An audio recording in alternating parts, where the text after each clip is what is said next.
I'm April. And I'm Caroline. And this is your Bloody Happy Hour. Caroline, are you ready for this? This is your newest guilty pleasure. It's the bloodiest part of your week. Did we say something about it also being happy hour? Show did. Because we about to be sipping on some murder. Bloody Happy Hour. Hey, y'all. This is April. It's Caroline. It's Thursday. And we're thirsty. We got some Patron April's on the trying table. to be real bougie up in here. She's got everything. We got some Patron, and we're mixing it with some lime-flavored sparkling water. Lime and yuzu. I don't know what yuzu is. I don't either. But Mexican lime and Japanese yuzu. We're just international today. Look at this, April. It's really good. I have to finish my one vodka beverage that I just made. Oh, are you still in the vodkas? Because I thought they all went away.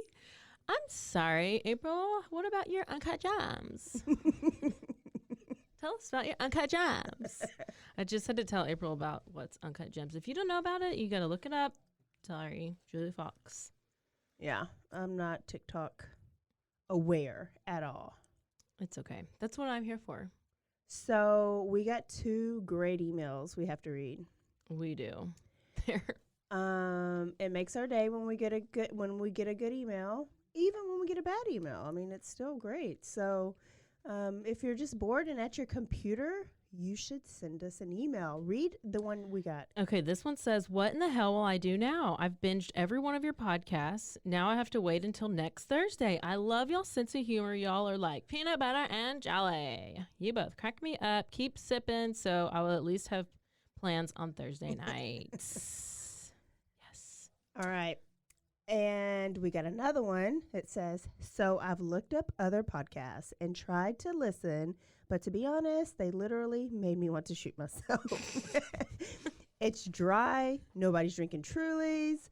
And I'm just telling you this because I absolutely love the podcast. You keep it entertaining and you leave listeners wanting more. Thank you, Matt.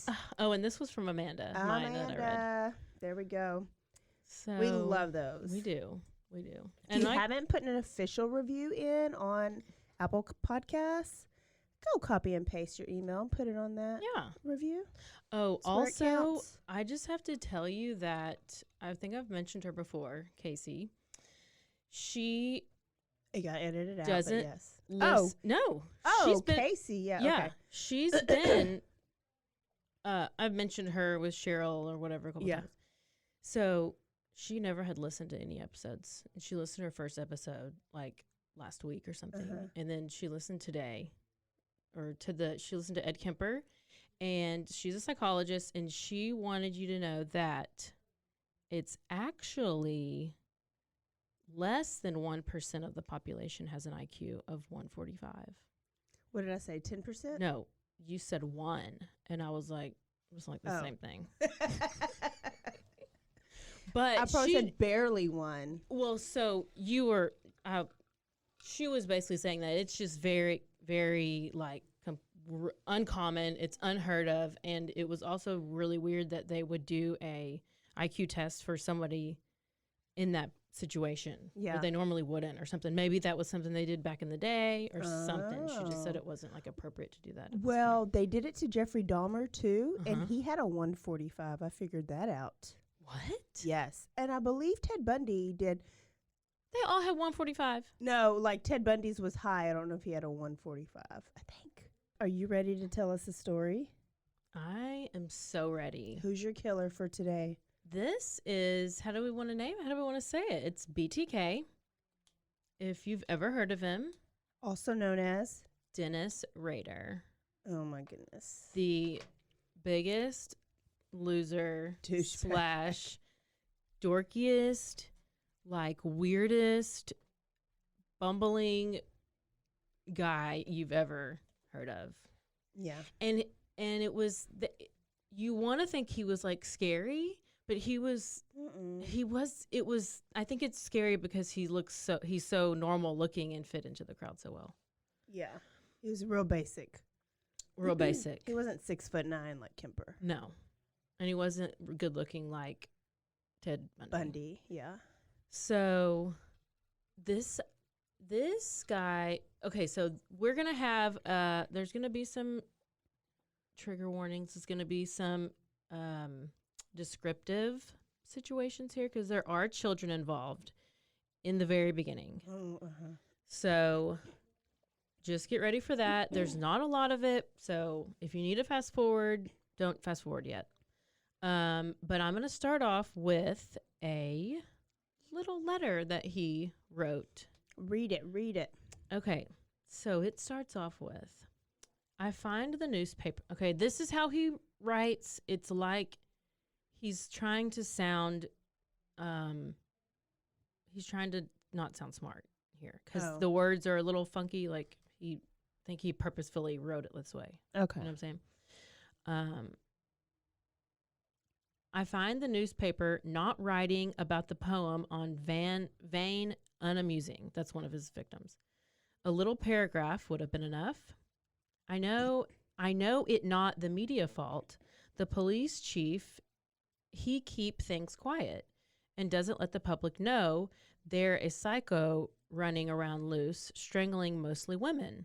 And they're 7 in the ground. Who will be next? How many do I have to kill before I get my name in the paper or some national attention? Do the cop think that all those deaths are not related? Golly gee, yes, the MO is different in each, but look, a pattern is developing. The victims are tie-up, most have been woman, phone cut, bring some bondage, matter, sadist tendencies, no struggle, outside the death spot, no witness except the Vane's kids. They were very lucky. A phone call saved them. Can't handle him. I was going, he spelled that G-O-N-G. I was going to tape the boys, but put plastic bag over their head like I did Joseph and Shirley, and then hang the girl. God, oh God, what a beautiful sexual relief that would have been. Josephine, when I hung her, really turned me on. Her pleading for mercy. Then the rope took whole. She helpless, staring at me with wide terror fill her eye. The rope getting tighter and tighter. You don't understand these things because you don't under the influence of Factor X. The same thing that made Son of Sam, Jack the Ripper, Harvey Glateman, Boston Strangler, Dr. H.H. Holmes, Pantyhose Strangler of Florida, Hillside Strangler, Ted of the West Coast, and many more infamous character kill, which seem a senseless, but we cannot help it there. There is no help, no cure, except death or being caught and put away. It a terrible nightmare, but you see, I don't lose any sleep over it. After a thing like Fox, I come home and go about life like anything else. And I will be like that until the urge hit me again. It not continuous, and I don't have a lot of time. It take a lot of time, set a kill, one mistake, and it all over. Since I about blew it on the phone, handwriting, letter is out. Letter guide too long and typewriter can be traced too. My short poem of death and maybe a drawing, later on a real picture and maybe a tape of sound will come your way. How will you know me? Before a murder or murders, you will receive a copy of the initials BTK. You keep that copy. The original will show up someday on Guess Who. Maybe you not be the unluck one. P.S. 2. How about some name for me? It's time. 7 down and many more to go. I like the following. How about you? The BTK Strangler. Wichita Strangler. So that he's giving him, he's providing names for that they can name him based on his suggestions. Poetic Strangler. The Bondage Strangler, or Psycho, the Wichita Hangman, the Wichita Executioner. Oh my gosh. The Garrote Phantom? What's a garrote? the Asphyxiator. And then it's signed BTK. So that is one of his many, many, many, many letters that he sent to the newspaper. He sent letters to the newspaper. He sent letters to the TV station. He sent packages. I think there's like 11 total things at times he sent different things. Because he made phone calls. Recognition. He was in dire need of attention. Like, he loved attention. He loved that people were in terror. He wrote poems. He did all kinds of stuff. Wow. So let me tell you who this cat is. His name is Dennis Lynn Rader. Dennis Lynn. He was born March 9th, 1945. His parents, Dorothea and William Rader, and he's the oldest of four sons. They grew up in Wichita, Kansas. So his parents, they worked a lot when he was young, but there was no issues. There was no, abuse. His dad didn't give him porn. He was never abandoned by his family. What? His mama's name wasn't Clarnell? His mom's name wasn't Clarnell. He wasn't putting him in the basement, locking him up in chains, none of this. And the only thing that he said was that he felt like maybe a little ignored by his mom, and maybe resented her for it a little bit. That's it. So from a young age, he noticed that he started having these sadistic sexual fantasies about torturing and trapping helpless people. He did say at one point his mom got her ring or something stuck in the couch. I guess her ring stuck to a spring in their couch, and she was kind of freaking out, oh my gosh, and started struggling and was I guess she thought she was stuck really bad. And so he said he noticed, you keep kicking my foot. Sorry. It's okay. He said that he noticed her struggling and enjoyed it. Oh. He enjoyed that she was stuck and couldn't get out and was having a reaction to it. And pretty sure he got a boner. From his mama being stuck in a couch. Yes. This is just what gets me. He would be more like a nature if his household is normal, like he says, but he was born gross. They said that they want to study they're please donate your brain so we can study it to see what it is that's going on. Yeah. Like they do our CTE people. Yeah. So he exhibited what they call zoosadism. Zoosadism, and that is pleasure derived from cruelty to animals, because he liked to strangle some cats. It's always cats. It's always the cats. I'm not the only one that hates cats. I just don't know. I guess I don't know why people pick cats. Could you get a squirrel? Yeah, I guess you It's could. I think Dahmer big did rat. squirrels first. Okay. And so he would torture the animal. He strangled kittens or cats, I guess. He just strangled cats. He acted out his sexual fetishes for voyeurism. I'm giving you all these definitions. Voyeurism is sexual interest or practice of watching other people being engaged in other behaviors. So undressing and just doing things that you would normally do in private. Mm-hmm. And then something else called autoerotic asphyxiation. Ooh, choking? Yes. So this is it's erotic asphyxiation is the intention of restricting oxygen from the brain purposes of sexual arousal, but it also is when it's done by somebody to themselves. So what he did... Wait, done what? He done by somebody? He did it to himself. He would tie rope around his own neck and put bags over his own head, and he would strangle himself because that turned him on. And I'll post these pictures because I got plenty of them. If you haven't seen them, April? No, I've not looked into BTK, and I don't know. I've just never loved him. Go through some of those. He would have a camera. He would have a rope set up to a pole. he dug a grave and put himself in that ditch and took pictures of himself with this like woman face mask. Y'all go on to Instagram or Facebook and look at these pictures. So did he go to Cameron Hooker's house? Probably. That's how she had the girl in the box strung up. Wow. So he would take pictures. He would rig up this camera to where he could pull a rope and it would take a picture of himself. He's basically taking selfies, but it's of himself tied up with bags over his head sometimes because he likes to be, it's like BDSM gone way wrong. Yeah. Like, do your BDSM, but this is like on a whole nother level. And he also, while he did this, dressed, that's the mask. That's that mask. It's like a woman face. Like it's like a doll face. Yes, like a doll face mask.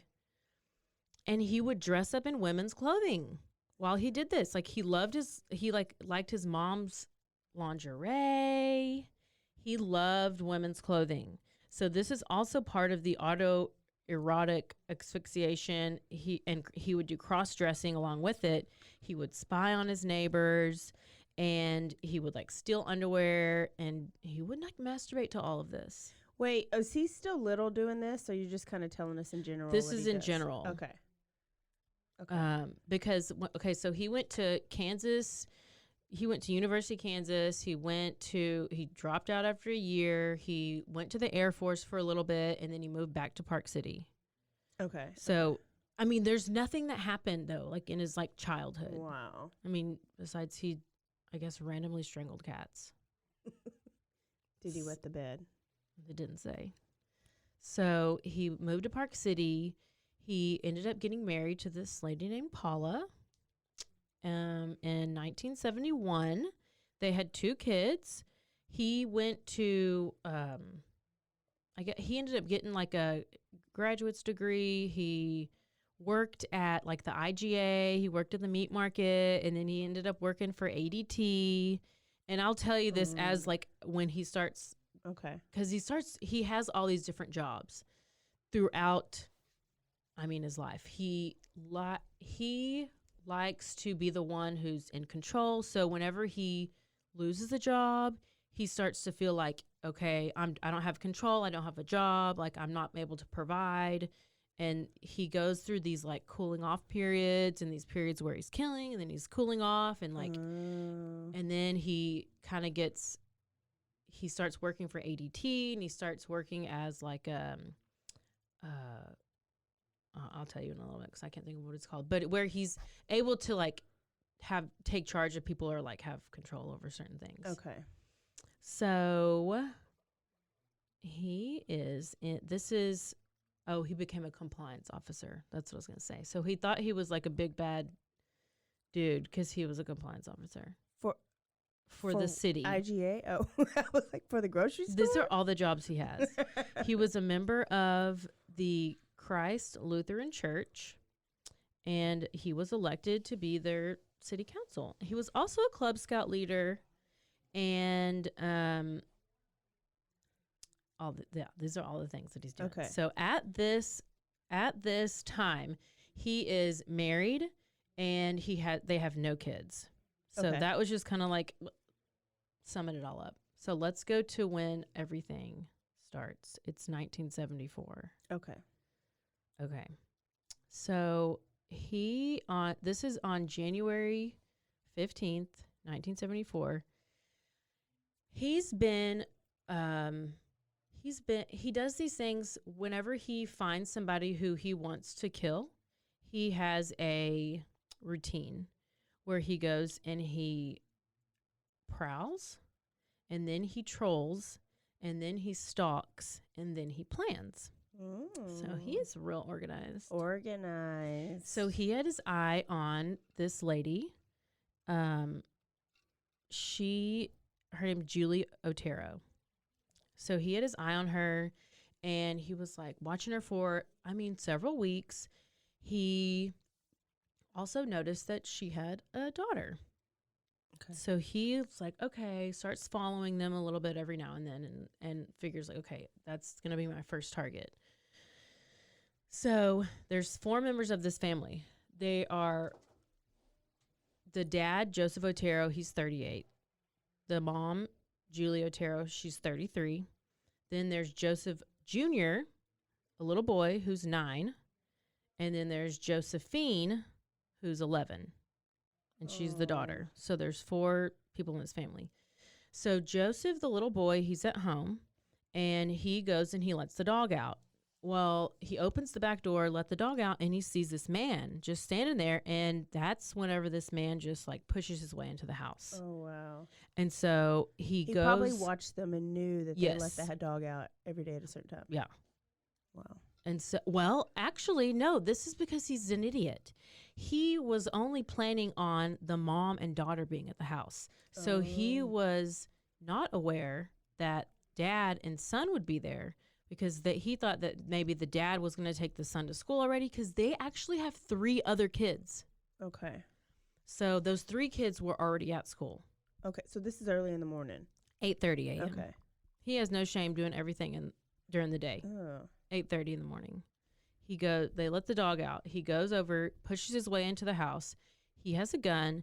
He's, like I said, he's only expecting the mom and the daughter, and you got another kid. And the dad was a retired master sergeant, so he was like, oh gosh, there's this big guy. But the dad had recently been in a car wreck and had broken ribs, so he was injured. So he has the gun pointed at everybody. He's like, hey, telling him to get in the room. And the dad was like, hey, listen to him, just do what he says. It's okay. He's like, what do you need? What do you want? We'll give you anything. Like, take it. And he's like, oh, all I need is money. And he liked to make everybody feel comfortable and kind of give them false hope. So he liked to say like, hey, if you cooperate, you're not going to get hurt. Like, it's fine. Like, it's okay. He wanted them to just be calm, which is like so annoying because you're going to, you know what you're going to do. Yeah. And he knew at this point, he'd already decided in his head that he was going to kill all of them because they've already seen it. He doesn't have a mask on. Yeah. Nothing. So he already was like, I'm going to just have to kill them all. And they know. Yeah. Once you see the face, you're going to get killed. Yeah. So he said that he just loved to have people believe that they were going to be okay and like that they would submit to him because he liked that feeling of control. So like I said, the dad was reassuring everybody like, hey, let's just do it. The main target, I've heard 2 different things. I heard the main target was mom and I heard the main target was daughter. So it was either one of them, but he had already decided that they were going to be able to ID him, so he had to kill all of them. So this guy's so confusing. He started with the dad. He started put a rope around the dad's neck. Okay. He actually tied up the mom and the dad. Tied up mom and dad, hands, wrists tied together, ankles tied together behind their back. Like so they're like hog tied. Yeah. So he tied them up. He said he wanted to make the dad as comfortable as possible. And he put a pillow under his head. Wait, does he have a weapon? He had him at gunpoint. Okay. Yeah. So he wants to get the dad as comfortable because he has that cracked rib. You know, he's just so nice, whatever. And he is like I said, planning to kill this guy. So why does it even matter? Okay. Here's your warning. Here's your warning where the kids get involved. So it's coming. So first he tied up the dad, bound his wrists and ankles, wrapped the rope around the dad's neck. He didn't realize how long it was going to take to strangle him because he never had done it before because all he has strangled before is cats. Himself. And himself. So he did it long enough until the dad stopped moving. Then he did the same thing with the mom. Tied her up, strangled her until she stopped moving. Josephine was next. She asked, what's going on? And he said, I put your parents to sleep and you're next. Oh. What a douche. How old was she again? 11. Oh. He strangled her until she quit moving. Then he did the same thing with Joseph Jr., the little boy. So at this point, the dad starts to wake up because he doesn't know how to strangle anybody. They're all just unconscious. Oh, gosh.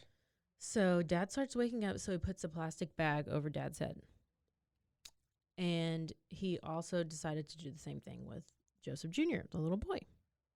And he also wrapped a T-shirt around Joseph's head, and he sat and waited until he was for sure gone. And at that point, his mom started waking up, and Mom actually saw him doing it to Son. Horrible. And so she starts freaking out, and she starts being hysterical. And at this point, Dennis is like, he kind of wanted to leave. He just wanted to leave. He's like, oh gosh, this is all going all wrong. Yeah. So, but he doesn't do anything. He's just stupid. He doesn't know how to strangle any, like I said, only done cats. He didn't know how much pressure to put on him. He didn't know how long it would take. So he just decided, he was like, okay, I'm not going to leave. I've already crossed the death path. Well, and their first one is never goes right. And who starts with 4? Yeah. But he didn't expect it, so he's an idiot. So then he goes to Mom, and he strangles her with clove hitch strangle. So that's like, I guess, a certain kind of like maneuver where it kills you, I guess. Mm-hmm. So there was a clove hitch killer. Yeah. So, or maybe it's a certain type of knot. So then he's killed her. Mm-hmm. Well, Dad, he starts to bite a hole in the bag that's over his head. So now Daddy. Dad's over there. He starts biting the hole, and Dennis is like, oh, I didn't take that into consideration. So then he wraps a T-shirt over the hole and adds another bag and then puts a belt around his neck, and he kills him. So now all 3, the mom, the dad, and the son, are all dead at this point. And this is the worst part. Okay. So everyone is gone, and now Josephine, the girl, this is why I think she was his main target. She was unconscious, but she wasn't dead. So he says, quote, my dark sadistic self came out to play. And then he says this, quote, this is all from him. With hanging in mind, I found the basement sewer pipe and attached the hangman's rope to it. I picked her up and carried her to the basement. She was awake but lethargic. She wasn't crying or fighting me. I removed her pants, pulled down her panties, and retied her ankles and knees and attached the rope to her wrists. I asked if her parents had a camera, as I wanted a picture of her bound. Gross. She said no, so I moved her on the floor below the hangman's noose. I told her she would go to sleep and be in heaven with her parents and brother. I applied the noose, and I lifted her up and tightened the rope. I was overwhelmed with excitement. I touched her and masturbated. The act of hanging alone is bad, and the media played this up big, with her toes only a few inches off the floor. It just happened this way, that she ended up like that. It wasn't planned to look that way. Wow. So he doesn't rape. He gets off on the kill. He doesn't rape anybody. Yeah. He kills them and he masturbates next to him.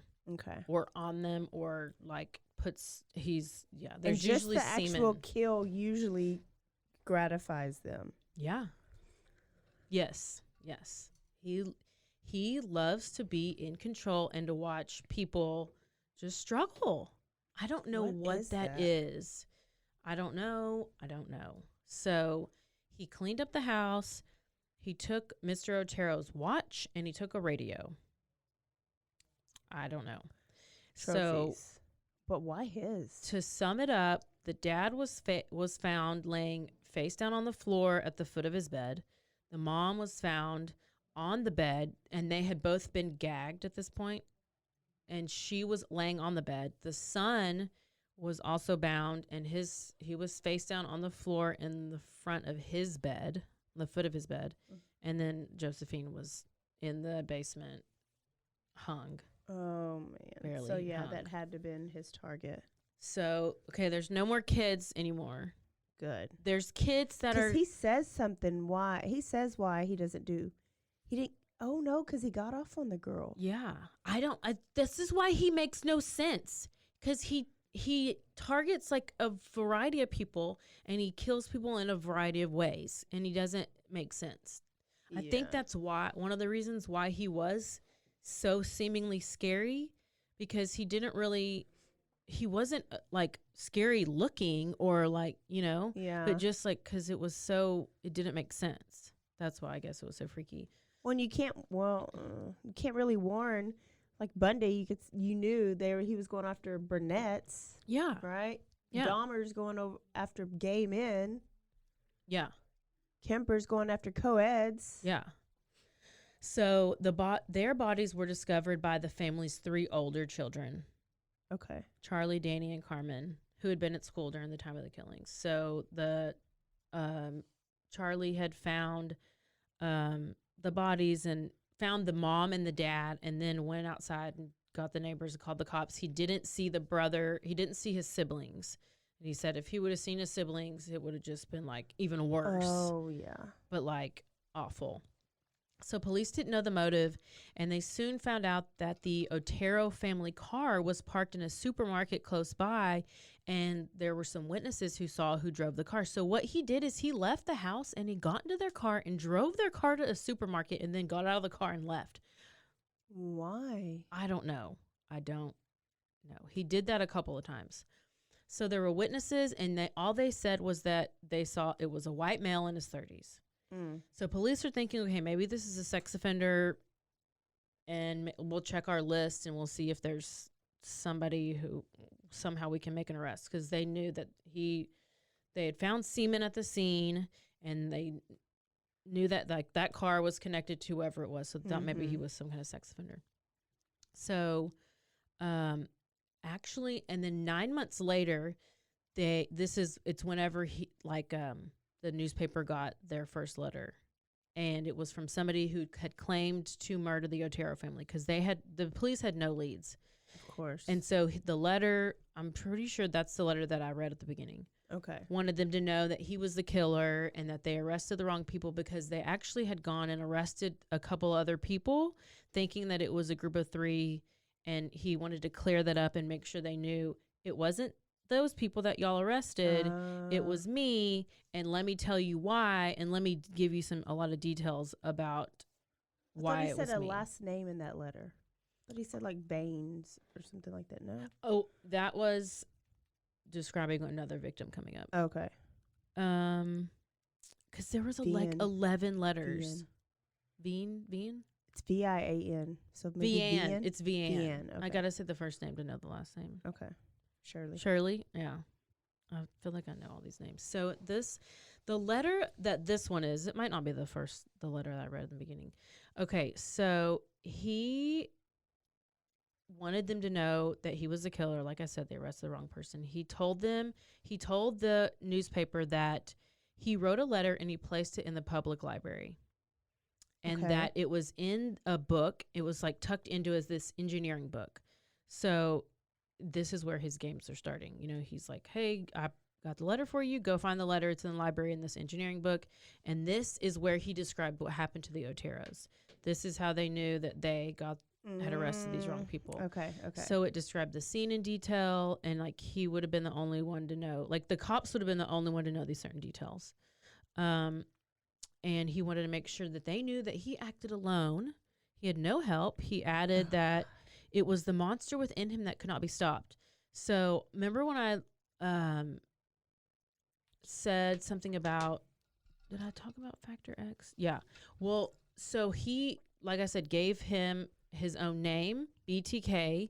That stands for bind them, torture them, kill them. Mm-hmm. Okay, so this is the one that stuck. He gave all those options. He could have been the Phantom, whatever that Phantom person. No, he's BTK. Okay. That's the one that stuck. It's obviously his preferred, because that's how he signed his letter. Yes.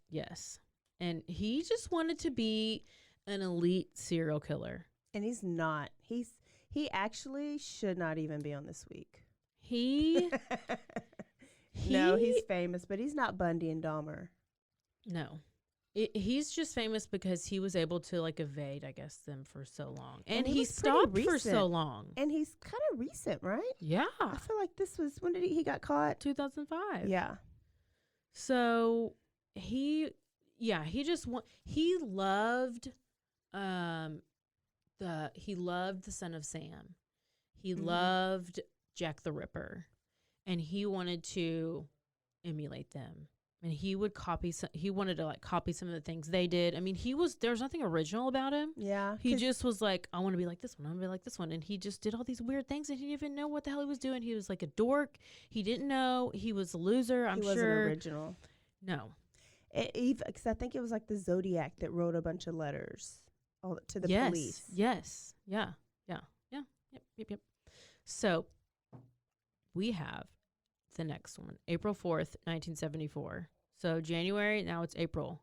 Oh, it's same year. Yeah. Yes. Okay. So this is Catherine Bright. This is another one that he fucked up.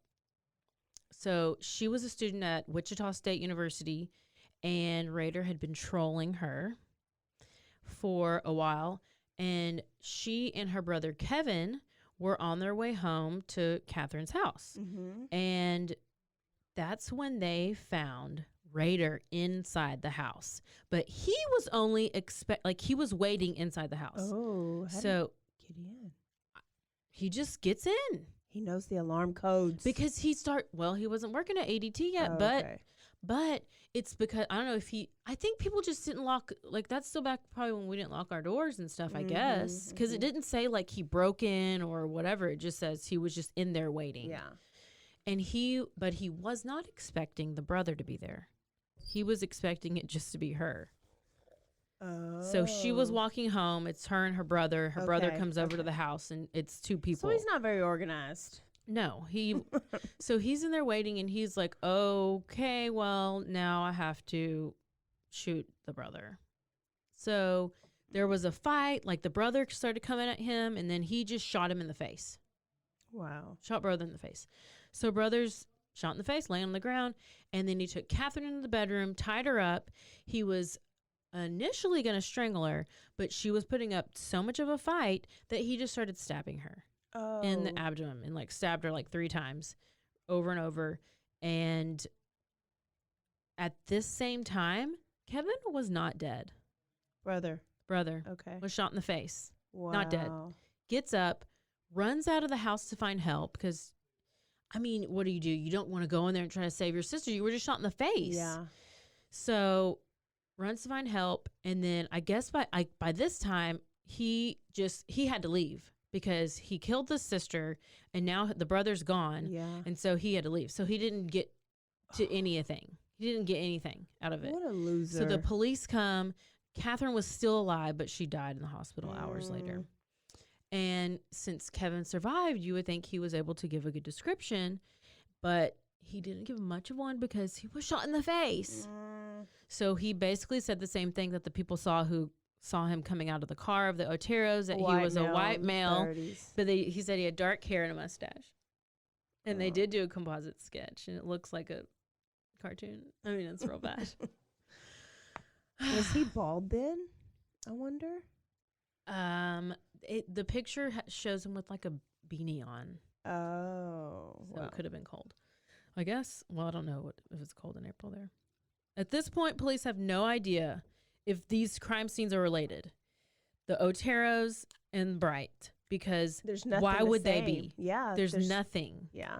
So they're like, the only similarities are both of the phone lines were cut. Oh. Which I think that kind of was a thing, though, back in, I feel like I've heard that, or maybe it was just this one where they cut the phone lines. And they were both in Wichita, so it's not like they were okay. Yeah. But there was no strangling at this one because he didn't have time to do any of that. So all the similarities were phone lines were cut. It was a home invasion. And then the differences were like, well, somebody's been shot, somebody's been stabbed, somebody's been strangled. So now we have 5 unsolved murders. Yeah, 5 in 3 months. Wow. And now a word from our sponsors.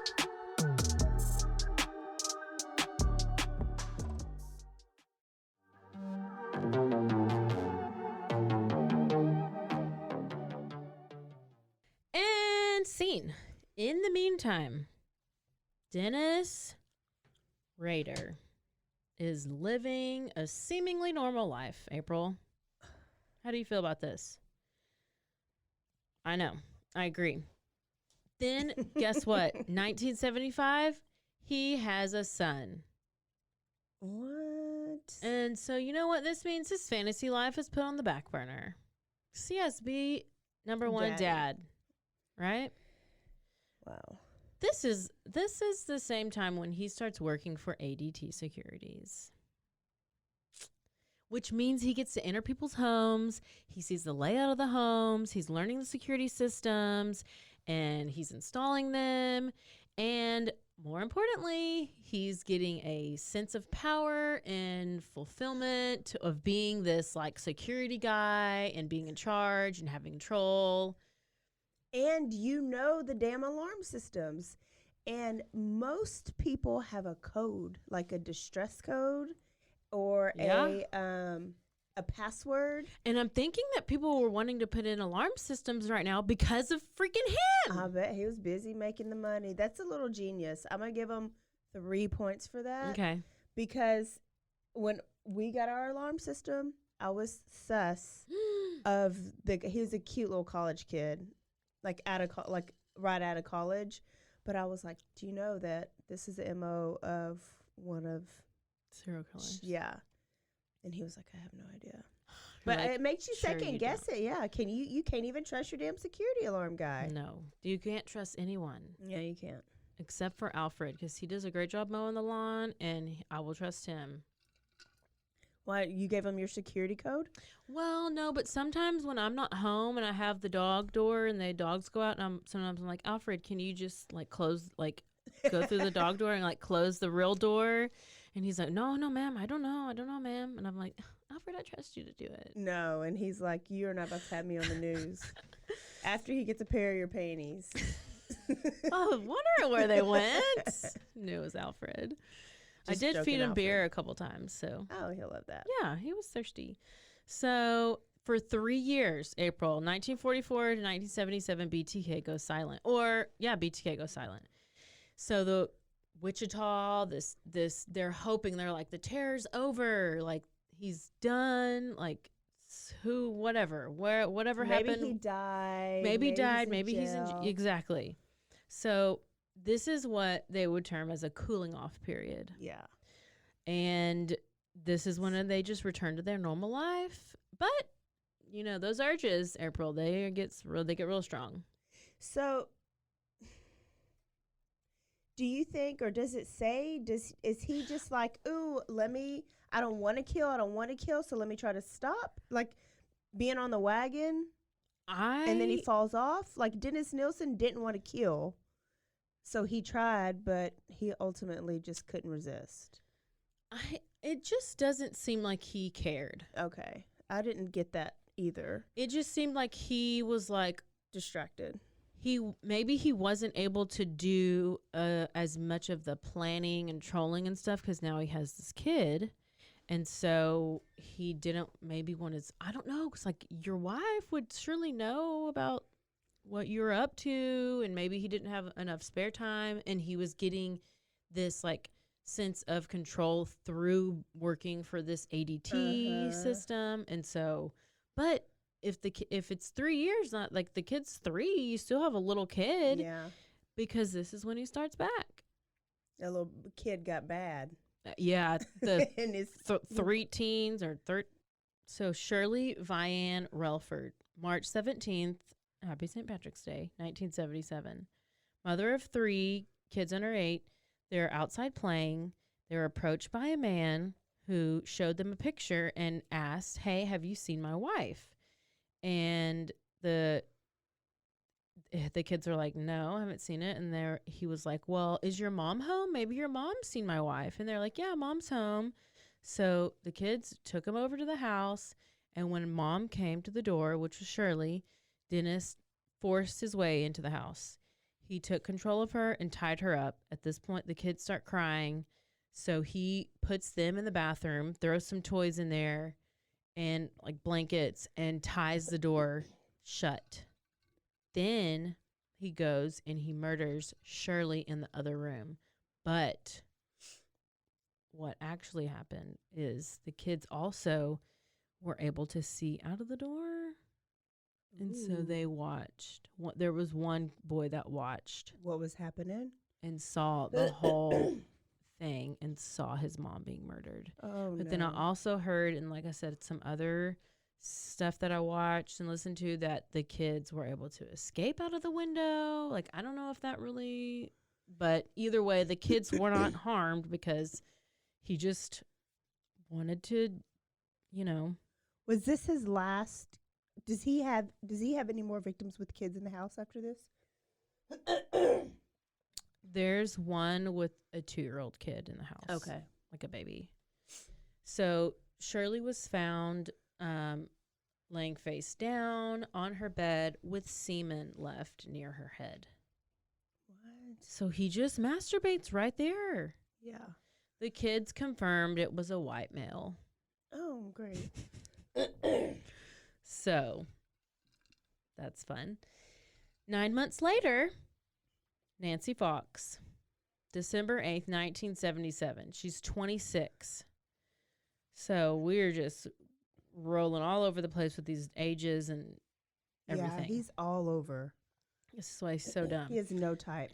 This is another one of his trolling projects. So he saw her go into her house one night. He looked in her mailbox to find out her name. And then he found out where she worked. This is when he calls these his projects as well.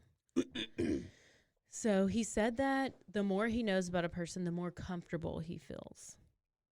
What a douche. What a douche. And he said that she was a perfect victim because she was small and petite and lived alone. This bitch ain't small. She ain't petite. Ain't nobody coming up in my They're house. Not coming. Nancy Fox comes home, and guess what? Motherfucking Dennis is in her house. Wow. So he likes to do that. I think this is the one where he's hiding in her closet. Did we ever find out if these are actually ADT clients or these are like, how does he pick them? I don't know how he picks them.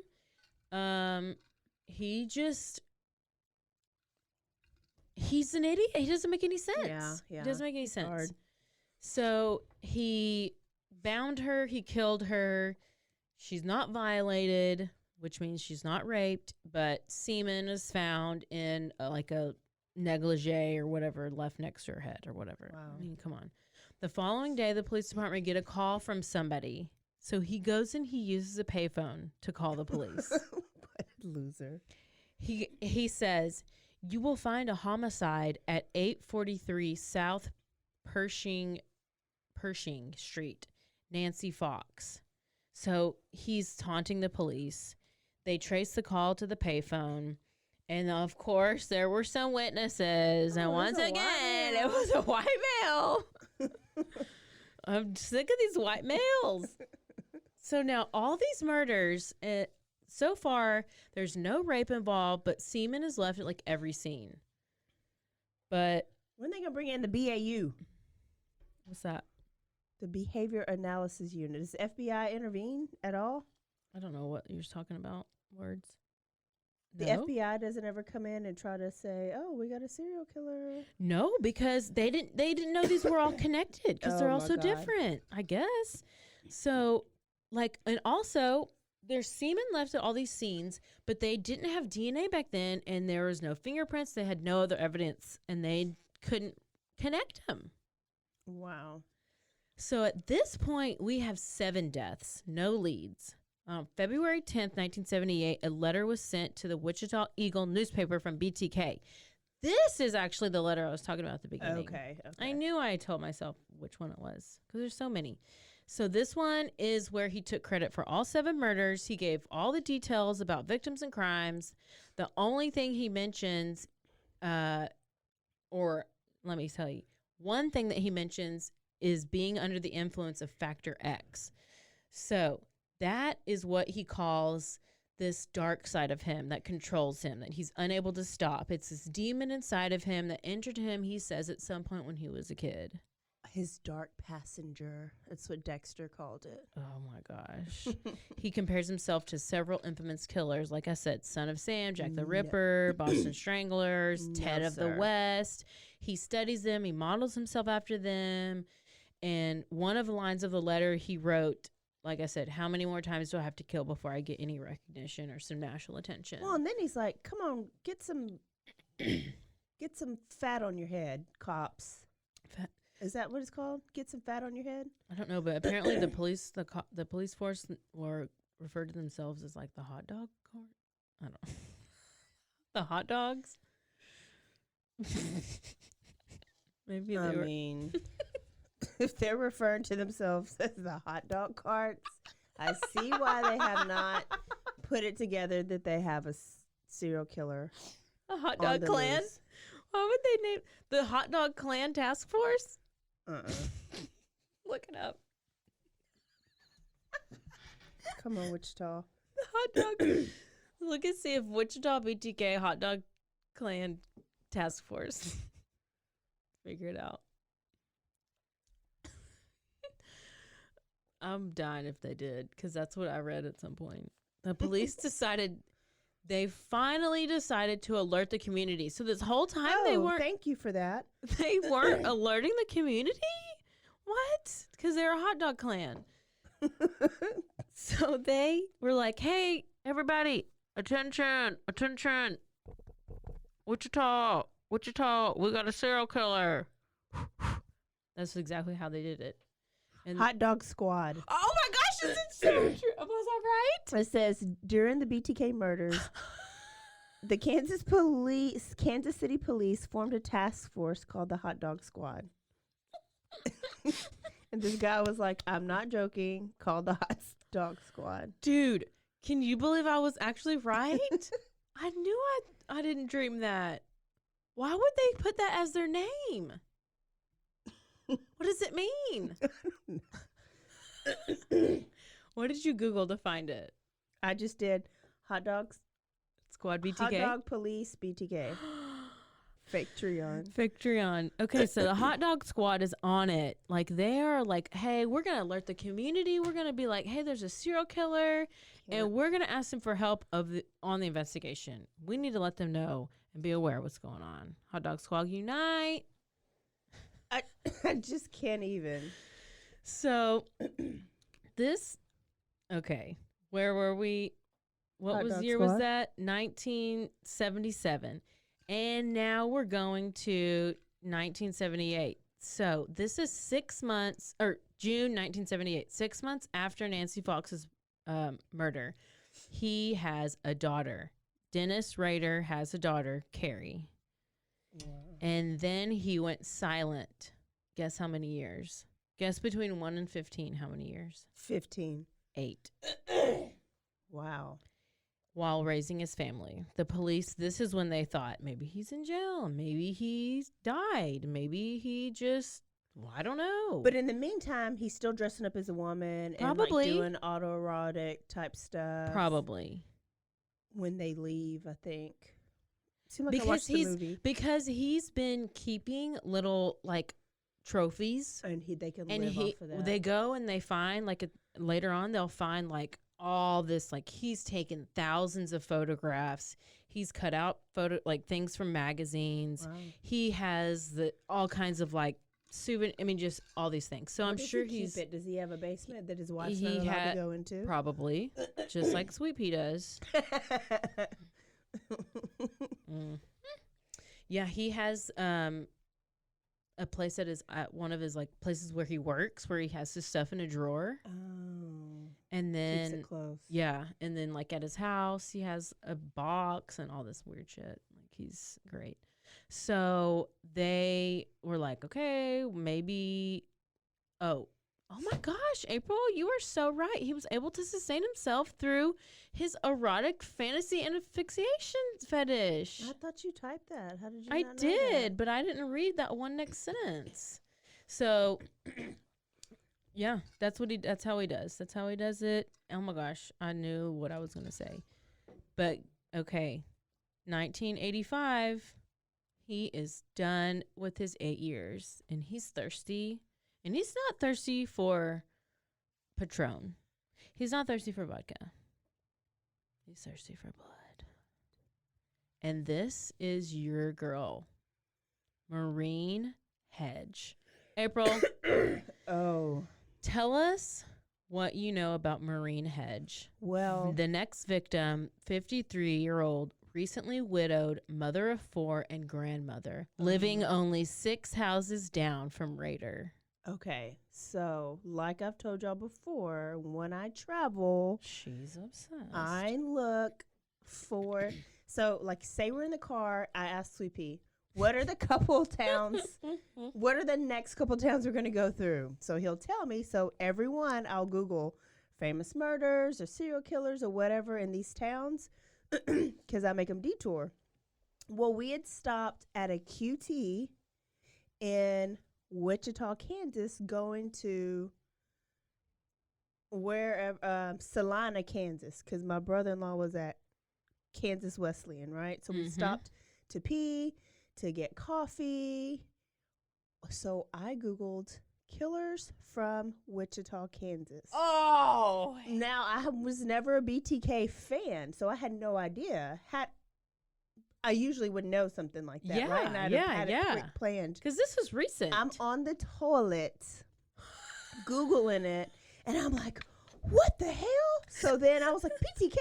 So then I go to the Wikipedia because there's usually an address on the Wikipedia. Yeah. Or I would Google.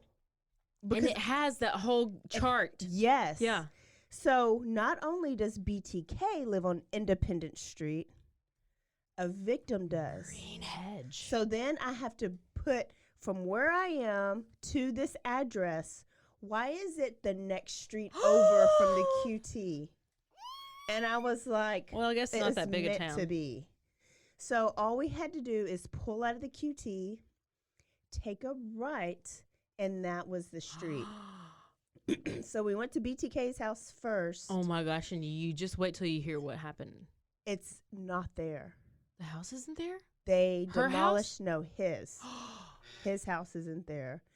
And so then I was like, well, where does she live? And so we went to her house. Oh, shit. A new family was living in there. Like They had no idea. They know because there was a neighbor outside. And so I was like, Sweepy, stop. So he stopped, rolled down the window.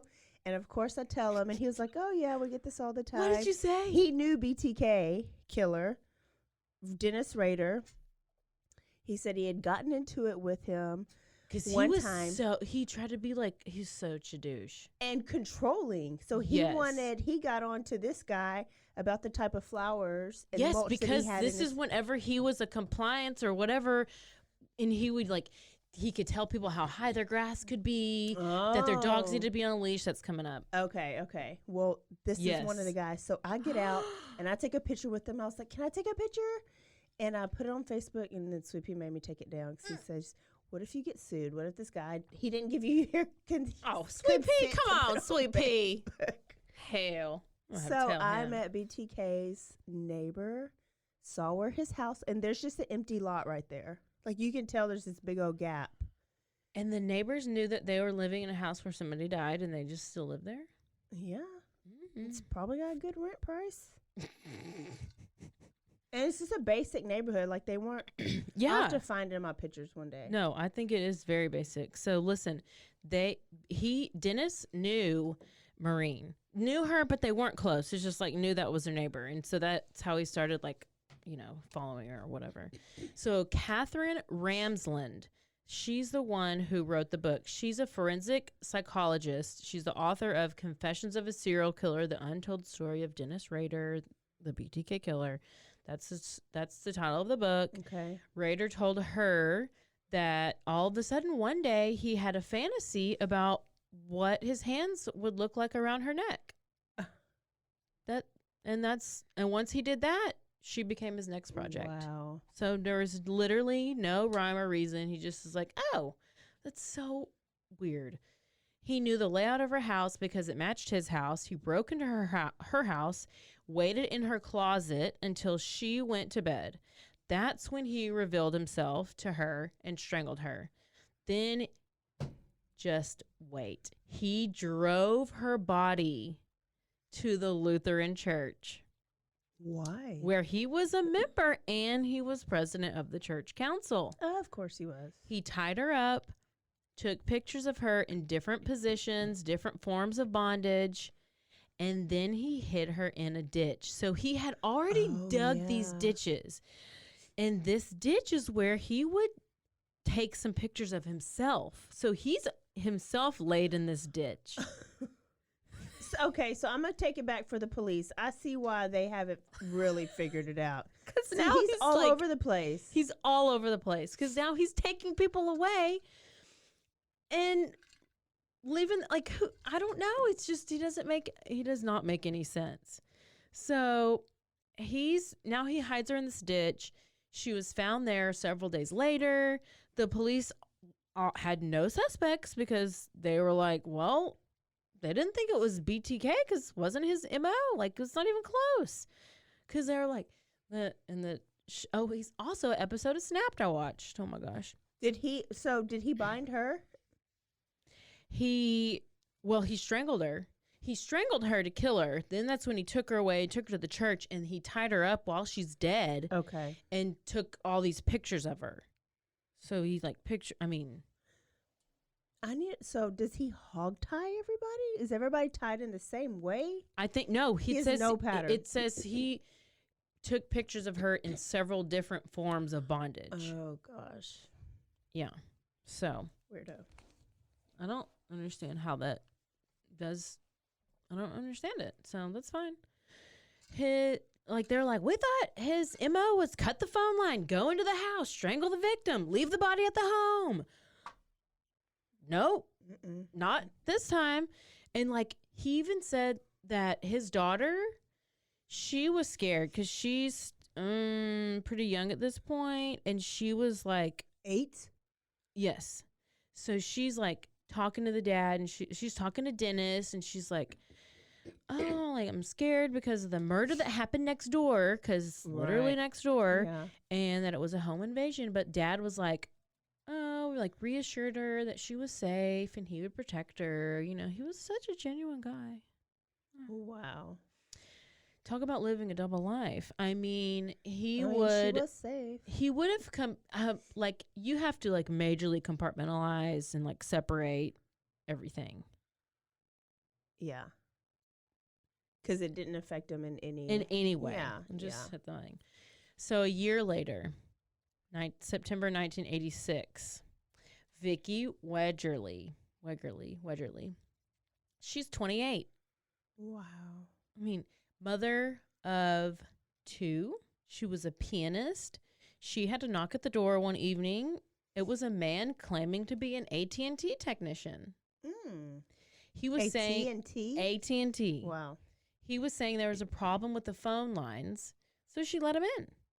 The man was, of course, motherfucker Dennis. Listen, just because they're... you should never trust a white male in their 30s. And that's why he was trusted, because he was a white male in his 30s. He just looked like a normal person. You should never trust a white male in their 30s. I won't. I don't.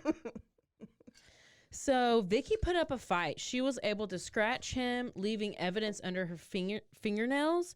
However, the police, they still didn't have tools to do DNA testing, so they couldn't confirm that it was anybody.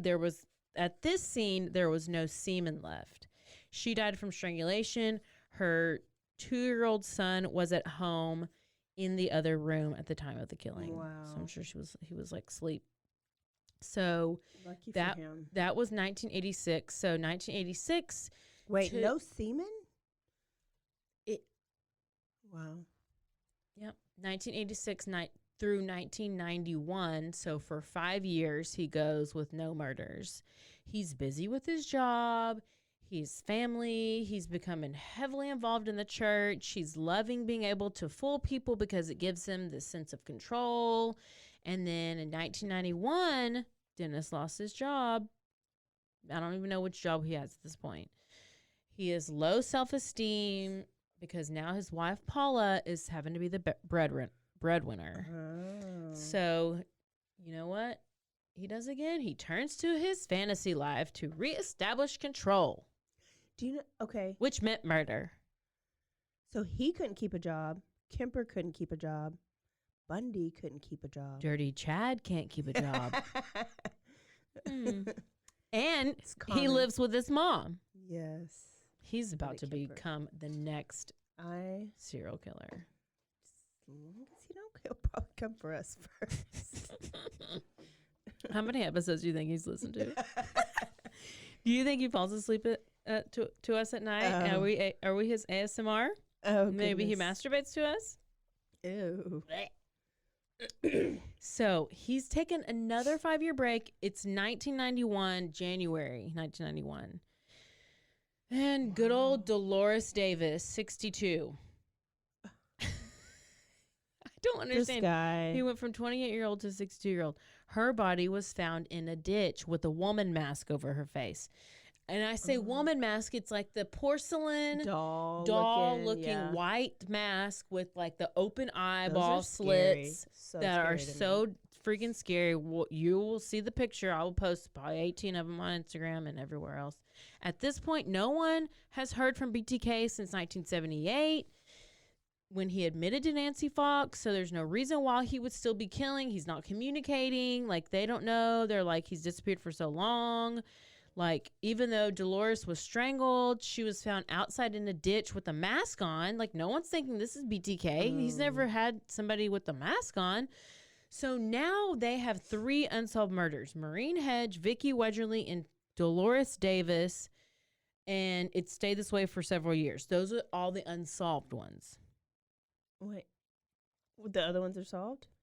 The other ones they know are BTK because he talked about it in the letters. Okay. So these are the 3 unsolved. So 4 months after Dolores Davis was murdered, Dennis gets a job as a compliance officer. Oh, barf. Do you want a barf? Wow. So now he has the right to go into people's homes, tell people how high their grass can be. That's why he argued with him. Yes. I just thought this whole time that he was just controlling and what? He told people that they needed to have their dogs on a leash. He had a tranquilizer gun. And he now has this new type of control he's never had before. Wow. So this is what is making him, like, not have to kill. Okay. So a lady named Mary Capps works with him at the compliance office, whatever. And this nasty Dennis was her boss. Poor lady. Oh. So she described him in an episode of Snapped, saying that he was mean, controlling, he micromanaged everything, and she felt like she was always walking on eggshells, and you never knew when he was going to just snap. Oh. She described him. She described a time where she was looking in like the filing cabinet. She was looking for some paperwork, and he was like, "You're not going fast enough." And he started getting real mad, and she's like, had her back to him, and all of a sudden she hears the door shut, and then she like turns around and looks, and he's like closing and locking the door, and she gets this weird feeling like she doesn't like the guy. She thinks he's an asshole. She doesn't even want to work. She just always has had this weird vibe about him. So she looks in his face. She's like, it was terrifying, the look that was on his face. She starts screaming. She goes to the intercom on the phone, like starts punching numbers. She's like, help, help. She's like telling him, open the door. And he starts like slowly walking towards her and like has this look in his face, in his eyes. And all of a sudden he just was like, and just walks over to the door and opens it like nothing happened. Wow. But it was obviously this very like intense moment where she better quit.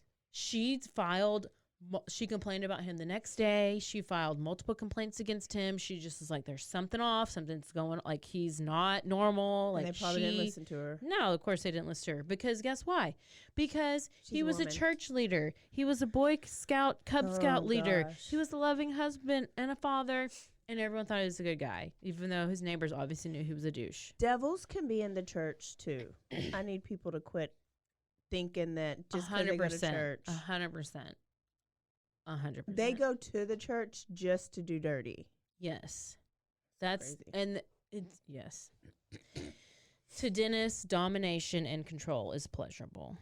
We know this. And with his job carrying a badge now, he felt super powerful. And this is why yeah, he had his compliance officer badge. You should see him. He literally had like this like a police officer outfit. And he was able to vanish until he felt the need to go public again. Wow. And so not 30 years. 1991 to 2004. Oh, it's getting close. And now a word from our sponsors.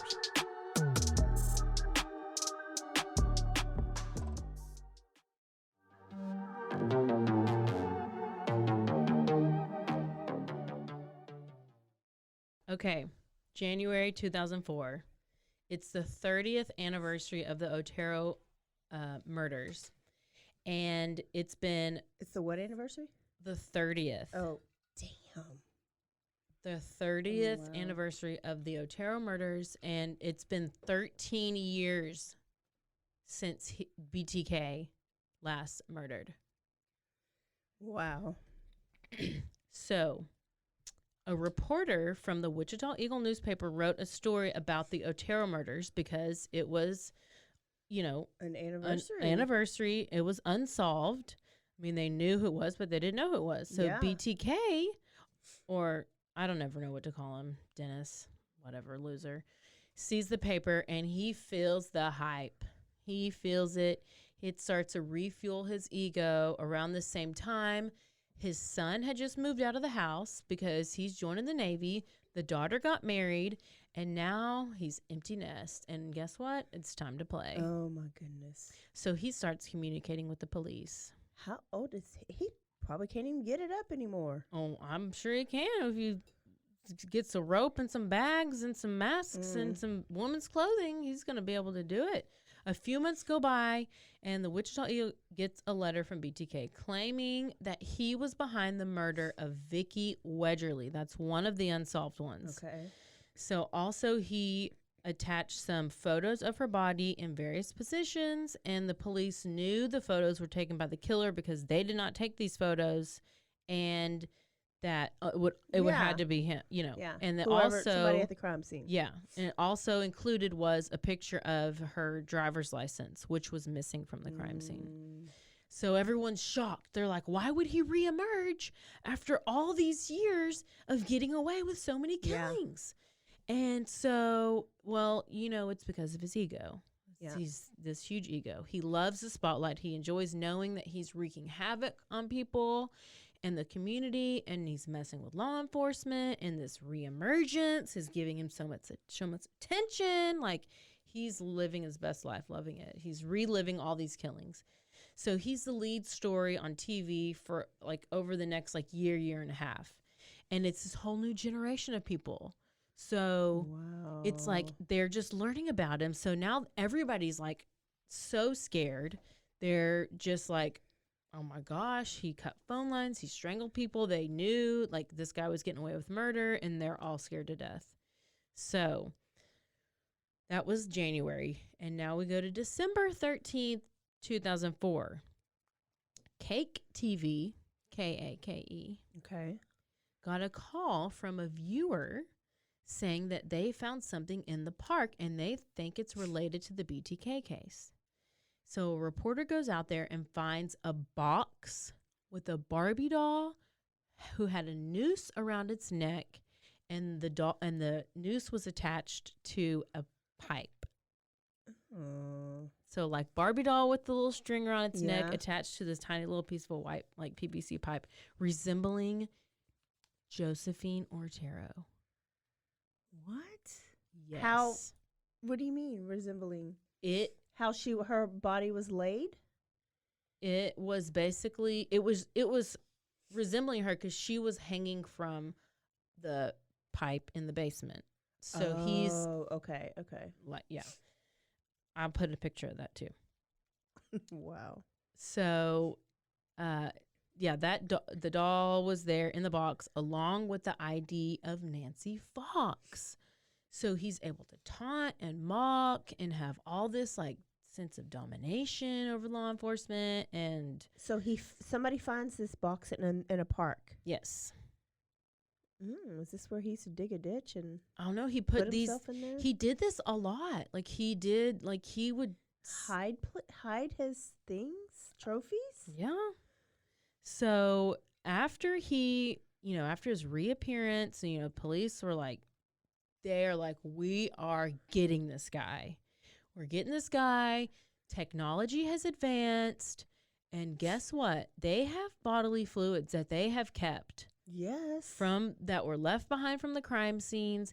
They also still have that one lady who had DNA under her fingernails. Okay. And so they have that too. So they're like, we are way advanced from the 70s now, and they have all this evidence preserved. And so they start swabbing all these people because they're like, okay, we're going to try to match the DNA. We have his DNA now, and we just now need to match it with somebody. So they go and they have a swabathon or whatever. And just random people in like Wichita. Maybe like convicted rapists or okay. like people who are just because I guess they wouldn't have DNA on file because it's now new. Yes. Okay. So they have no matches. I know. The terrorizing continues. Postcard is sent to Cake TV. Hey, police, next time just go to local churches and swab people there. I'm telling you. So what's also crazy is that like he loved this TV station and he loved that newspaper. Those are the two. So he had actually gone and he went to the people from the church called up Cake TV and they're like, hey, we want to take a tour of Cake TV. So he went with some other people from the church and took a tour. So he's up there with the people snapping pictures. And this reporter is like, he's up there snapping pictures. We're next to him. I'm meeting him. We're reporting on him the same day. He's in the studio. Like, she said this after the fact. Yes. Yeah. Okay, Yes. But like, can you imagine you're hunting this guy and he's literally right there in front of your face. You have no clue. No idea. I mean, I think that's why he was so scary. Yeah. Because it was just like, oh my gosh, he was literally right there. Right there. So he passed around the offering plate at the church. Yes. So January 25th, 2005, finally, here we go. Cake TV receives another message from BTK, and this is about a cereal box that he left in the back of a truck of a parking lot, and it was a joke on serial killer. It was like a cereal box.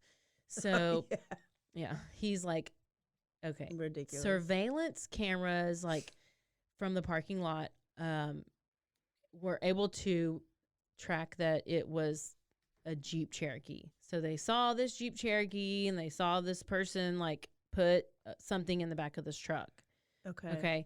So they end up getting the box from out of this pickup truck, right? And within the box was some jewelry and a note saying like, can I communicate through a floppy disk and it not be traced through a computer? Be honest.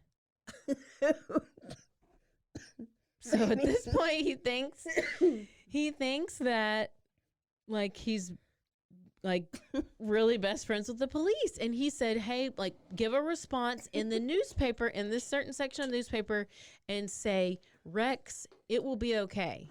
Like that's their response. This guy's so weird. He just needed some friends. He has no friends. So the police sent their reply, and in Rader's mind, he's like, okay, yeah, we're friends. Like, I can't imagine they would ever lie to me. So a few weeks later, they receive another package from BTK, which contains a floppy disk. Police found metadata embedded in a deleted Microsoft Word document that was, unknown to Rader, still stored on the floppy disk. So this metadata contained words Christ Lutheran Church. And the document was marked as last modified by Dennis. So a quick internet search determined that Dennis Rader was president of the church council. And when investigators drove by his house, what did they see? A black Jeep Cherokee. Oh, my goodness. The type of vehicle seen in the surveillance video of the Home Depot was parked outside the house. So this is strong circumstantial evidence. Like, all they need now is to match the DNA, and then they'll be able to make an arrest. Yes. But how are they going to get the DNA? They can't just go up to the house, because then he going to run. I forgot what they do. Go. I'm going to tell you. Police obtain a warrant to test a pap smear taken from his daughter, Carrie, from college. They just got, I don't know, this was kind of nasty, but they I was like, are they going to dig through the trash can? No, if the DNA, they're looking for familial DNA. Okay. So we know all about familial DNA, and so basically you can track it, and if it matches your family, then that's how they caught the D'Angelo. Yeah. What's the name? I forget it again. Whatever. So between her DNA and the DNA left behind at crime scenes and the sample that was underneath Wegerle's fingernails, this would indicate the killer was closely related to the daughter, and combined with other evidence, they would have enough to make an arrest. Yay. Within 24 hours. Okay. The DNA results come back. And guess what? It's a match.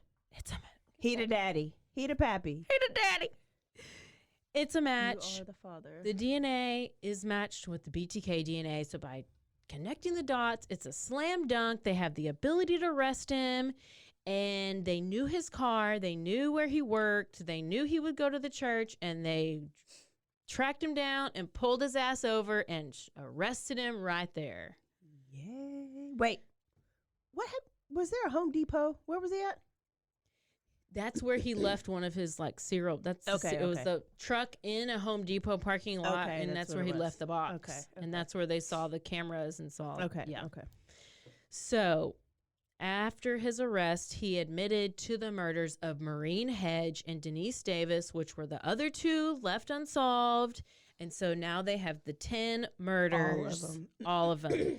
August 2005, Dennis pled guilty to all 10 murders, gave his confession to the judge by going through every little detail of each murder. Every little detail. Wow. They love that. He loved it. He was, and here's the thing. This is what's awful. They feel like they're bragging on themselves. Yes. Talked about it very matter-of-factly about it was like he was describing how to cook a meal. Yeah.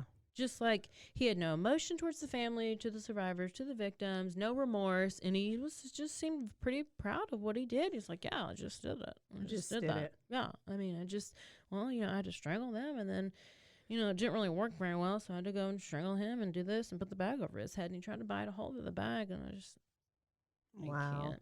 So he was sentenced to 10 consecutive life sentences, and he's out for parole next week. No way. No, I'm just kidding. 10 consecutive life sentences with a minimum of 175 years. Yay. So what, is he in Kansas in prison, obviously? Yes. Okay. Everyone wanted the death penalty. And what happened?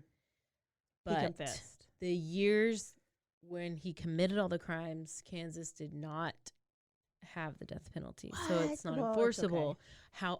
However, it's okay because he is in solitary confinement. He's in there 23 hours a day. He has 1 hour exercise per day, and he gets 3 showers a week.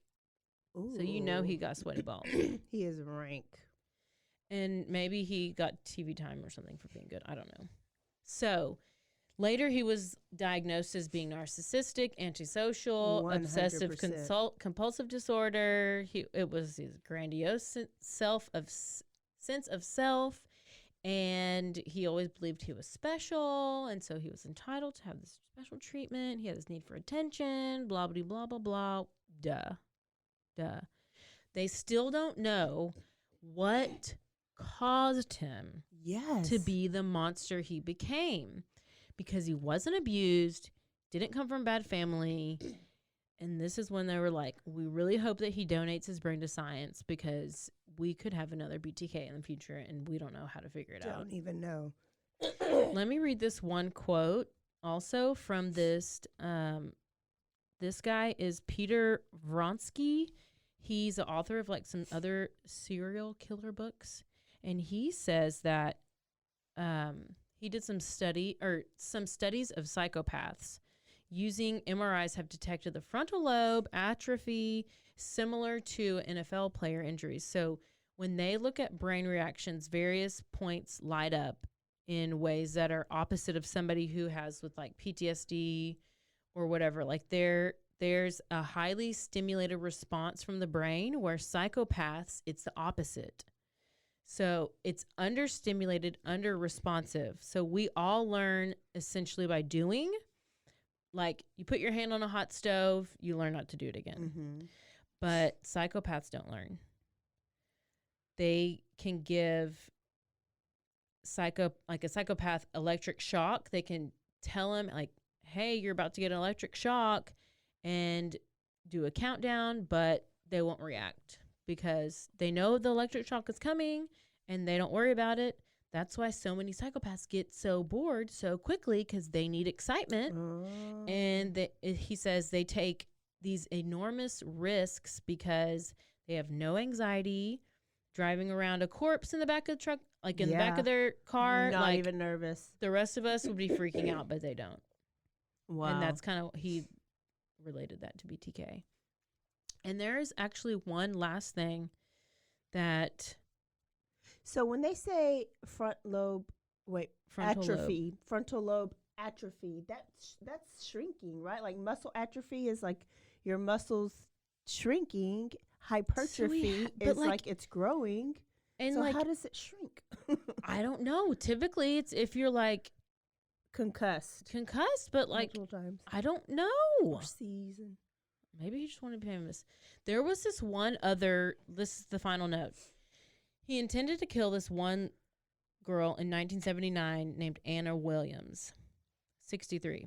She escaped death by returning home much later than expected. He was actually like waiting in her house and like waiting, Oh. but she never showed up, so he was tired of waiting and left. He told us about it. Yes. Oh wow. Yes. He became so impatient. What? Okay. Anna, I wonder what Anna thinks. But listen, this is the poem that he wrote. This is Anna's poem. He wrote it to Anna. Or he About wrote Anna. it about Okay. her. It's called, Oh, Anna, why didn't you appear? Oh, Anna, why didn't you appear? T was perfect plan of deviant pleasure, so bold on that spring night. My inner feeling, hot with propension of new awakening season, worn the inner fear and rapture, my pleasure of entanglement, like new vines at night. Oh, Anna, why didn't you appear? Drop of fear, fresh spring rain would roll down from your nakedness to scent to lofty fever that burns within. In that small world of longing, fear, rapture, and desperation, the game we play, fall on devil's ears, fantasy spring forth mounts to storm fury, the winter calm at the end. Oh, Anna, why didn't you appear? Alone now in another time span, I lay with sweet enraptured garments across my private thought, bed of spring, moist grass, clean before the sun, enslaved with control, warm wind scenting the air, sunlight sparkle, tears in eyes so deep and clear. Alone again, I trod in past memory of mirrors and ponder why, for number 8 was not. Oh, Anna, why didn't you appear? Oh, she was going to be the 8th victim? No, because there was 10. She was supposed to be number 8. Yes. Okay. This was written to him He's 1979, after he broke into her house, she wasn't home. He waited. He got bored and left, and I guess decided to write her a poem. Listen, The worst thing I've ever read in my life. I just threw up 4 times reading it. He had no swag. 0%. By the way, Paula filed for an emergency divorce. Thank you, Paula. Poor Paula. And that's BTK, bitches. Wait, where are his kids now? The son, I don't know, but the daughter did, like, she's done a whole 2020, and she's done a whole bunch of things. Like, just kind of talking about how it is to be the daughter of which is your goal in life, to be the daughter of a serial killer. Well, yeah. I do sometimes say I wish my dad was a serial killer. I'm just joking, Daddy. He's rolling. He's like, oh, hell. He was like, just wait. So that is it, That April. was great. He sucks, but that was great. Can you believe he's so he did confusing? All that? Awful. He's so confusing. I cannot. And you know what? We'll never study him because what can we learn from him? I don't know, but they really want to see what his brain is like or what happened because it's so confusing. We're going to have to make this 2-parter. Probably it's so long. I don't know. We'll see. We had a bunch of cough breaks in between. Yeah. April All had right. Well, thank y'all for tuning in. Thanks. I'm going to go get my Whataburger. We will see y'all next week for some Jeffrey. Oh, my gosh. Don't forget to Don't forget to rate, review, and subscribe. Go and do it right now, right now, right now. Do it, do it, do it. Don't forget to stay aware. Stay alive. And always be BTK. Bye, y'all. But don't be like BTK.